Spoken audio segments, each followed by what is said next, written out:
In 2025, Huawei outsold Apple in China for the first time since 2020. The numbers are from IDC, published in January 2026. Huawei 46.7 million devices shipped across the full year. Apple 46.2 million, 500,000 units. A margin that in any other context would be called a close race. In this context, it is something else entirely.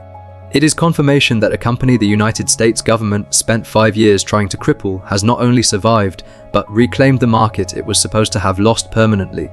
To understand why this matters, you have to understand what the ban was actually designed to do. In May 2019, the US Department of Commerce added Huawei to its entity list. That designation made it illegal for any company using American technology to supply Huawei without explicit government approval. The scope of that restriction was vast. Huawei's HiSilicon division designed its own chips, but it relied on TSMC, the Taiwanese foundry, to manufacture them. TSMC uses American chip-designed software and American manufacturing equipment.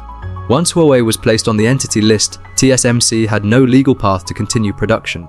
The supply was cut. Then came the software restriction. Google was required to suspend its commercial relationship with Huawei, covering the licensing of Google mobile services.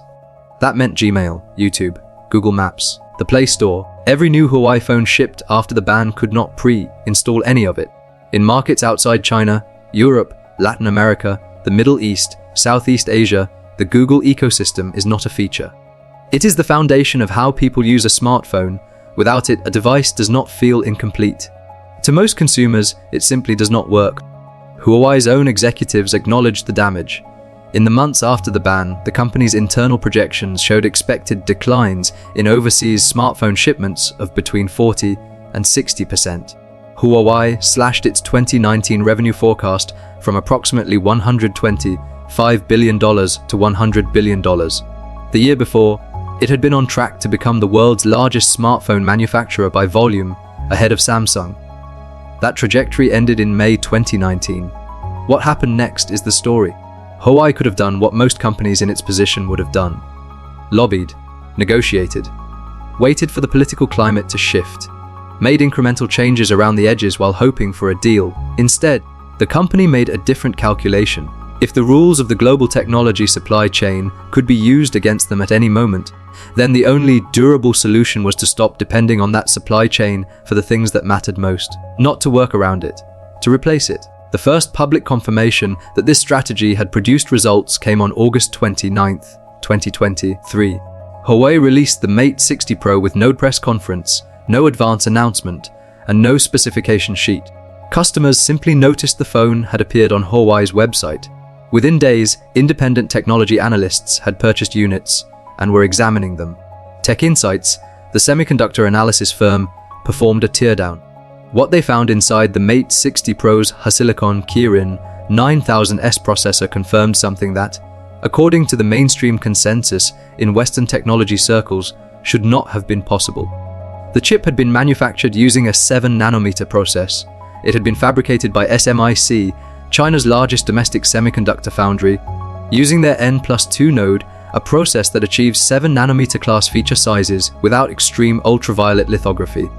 ASML, the Dutch company that makes EUV machines, had been prohibited from exporting them to China under Dutch government export controls confirmed in 2023.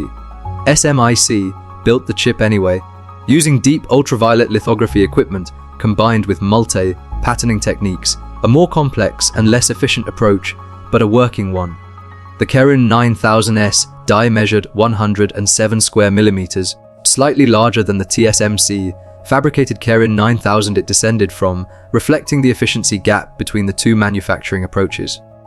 But the chip was real, it was 5G capable, and it was made entirely within China. It is worth being precise about the performance gap. The Kirin 9000S does not match the Apple A17 Pro. It does not match the Snapdragon 8 Gen 3. SMIC's 7-nanometer process is behind TSMC's current 3-nanometer node by multiple generations in transistor density and power efficiency. Huawei's chip runs warmer, draws more power per computation, and in raw benchmarks trails the latest silicon from Apple and Qualcomm. None of that changes what the Mate 60 Pro represented. It represented proof that a company cut off from the world's most advanced chip manufacturing could develop and produce competitive silicon domestically. That had been widely considered not just unlikely, but effectively impossible within the time frame it occurred. The chip was one layer of the problem Huawei needed to solve. The operating system was another. Before 2019, Huawei's phones ran Android. More specifically, they ran the Android open source project code with Huawei's EMUI interface layered on top, combined with Google mobile services providing the app ecosystem and cloud integration. When the Google relationship was severed, Huawei still had access to AOSP. Google cannot restrict use of code it has open sourced, but it lost GMS, which is the proprietary layer that makes Android phones function as most users expect them to. The app ecosystem gap was immediate and severe. Huawei launched what it called Harmony OS in 2019 as a response. But it is important to be accurate about what Harmony OS 1, 2, 3, and 4 actually were. They were not independent operating systems in the way that term is commonly understood. They ran on a kernel that incorporated significant Linux and Android open source project code. They were compatible with Android applications. They were, for most practical purposes, Android forks with a Huawei skin. Calling them a wholly independent operating system was a marketing position more than a technical reality, and independent developers who analyzed the code said as much. Harmony OS Next is different. Huawei launched Harmony OS Next on October 22, 2024. This version runs on the Hongmeng microkernel, Huawei's own kernel, built from the ground up. Containing zero Android code and zero Linux code, it is genuinely incompatible with Android applications. An app built for Android will not run on Harmony OS Next. That is a significant technical commitment, because it means Huawei was willing to accept a complete break with the existing app ecosystem in order to claim full technical sovereignty over its platform. Huawei has stated that the Hongmeng kernel delivers a 10.7% performance improvement compared to Linux-based foundations at the kernel level, with improved energy efficiency and security architecture. The app ecosystem question is where the difficulty becomes most visible. When Harmony OS Next launched with no Android compatibility, the obvious concern was that the app library would be catastrophically thin. Apps that existed on earlier Harmony OS versions only worked because they were Android apps running on a compatible layer. That layer no longer exists. Every app on Harmony OS Next had to be built or rebuilt natively for the platform. Huawei addressed this through developer incentives at a scale that is rarely attempted in the technology industry. The company committed substantial funding to developer support programs. It offered revenue share arrangements more favorable than those on the App Store or Google Play. It provided direct engineering support to major app developers to assist with the porting process. And crucially, it made explicit to the major Chinese application developers, the ones whose absence would have made the platform non-functional, that there was no alternative. If WeChat, Alipay, and Douyin were not on Harmony OS Next, the platform would fail. All three rebuilt natively. The result, by March 2026, was more than 350,000 native Harmony OS applications listed on Huawei's developer portal. That number needs context. The Google Play Store has over 3 million apps. The Apple App Store has over 1.7 million. Harmony OS Next 350,000 native apps is a fraction of those catalogs. Many categories that Western smartphone users take for granted, certain global social platforms, specific productivity tools, international streaming services, are absent or represent inferior alternatives. For a user in China, where the dominant apps are domestic and where WeChat functions as a near universal platform for messaging, payments, and social networking, the practical gap is manageable. For a user in Germany or Brazil or Indonesia, it is not manageable. Harmony OS Next, in its current form, is primarily viable for the Chinese market. But that is not the limitation it would have been 3 years ago because of how the Chinese smartphone market has moved. Counterpoint research data for Q4 2024 shows Harmony OS holding 19% of smartphone market share in China. iOS holds 17%. Both trail Android, which remains dominant across the broader Chinese market through manufacturers like Xiaomi, OPPO, and Vivo. But Harmony OS has, for the first time, overtaken Apple's iOS in the country that produces more smartphone users than any other on Earth. That is not a rounding error. It is a structural shift in how the mobile operating system landscape is distributed globally. What made that shift possible is worth examining. Apple's position in China had been declining before Huawei's resurgence.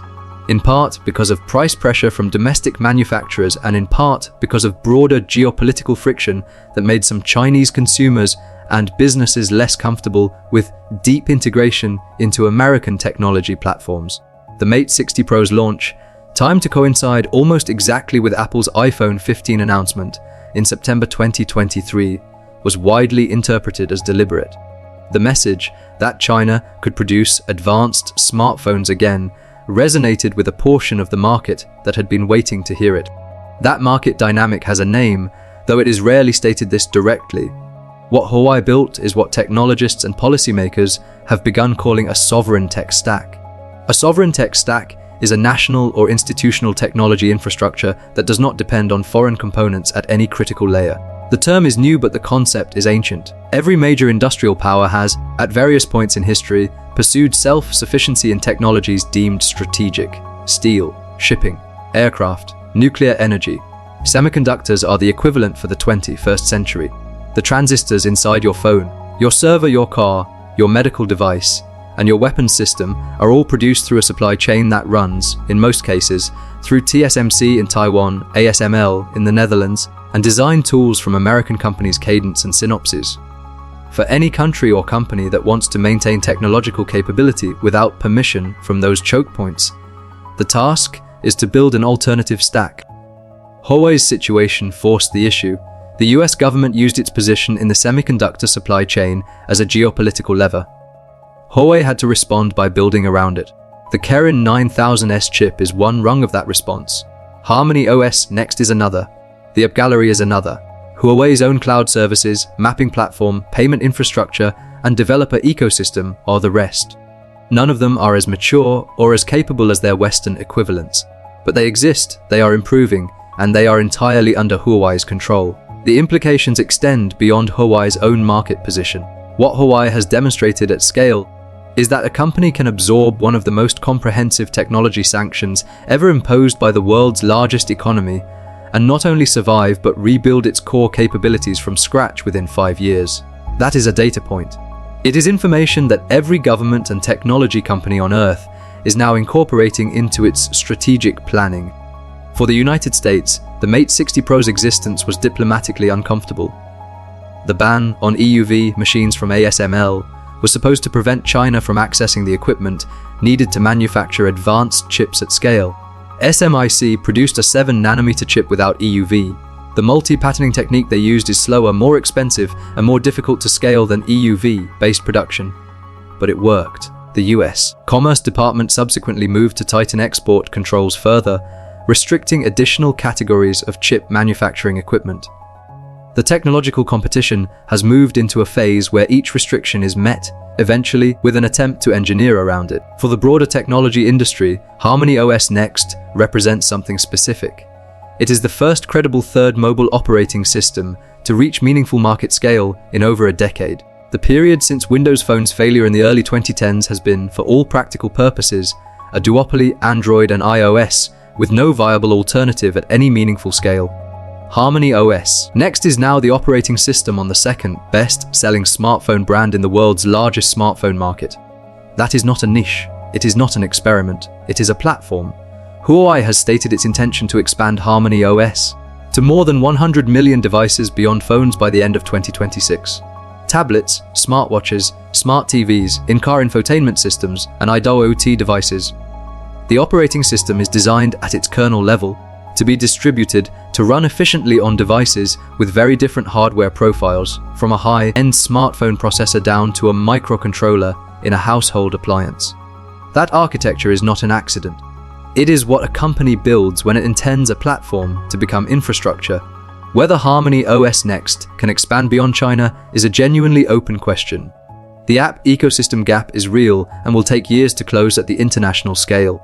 The absence of Google services is not merely an inconvenience for non-Chinese users, it is functionally disqualifying in markets where those services are embedded in daily workflows.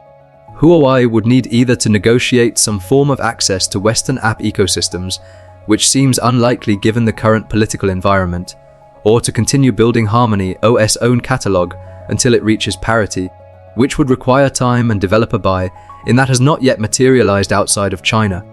But the question of whether Harmony OS next can become a global platform may be the wrong frame entirely. Huawei's near-term strategy does not appear to require global scale.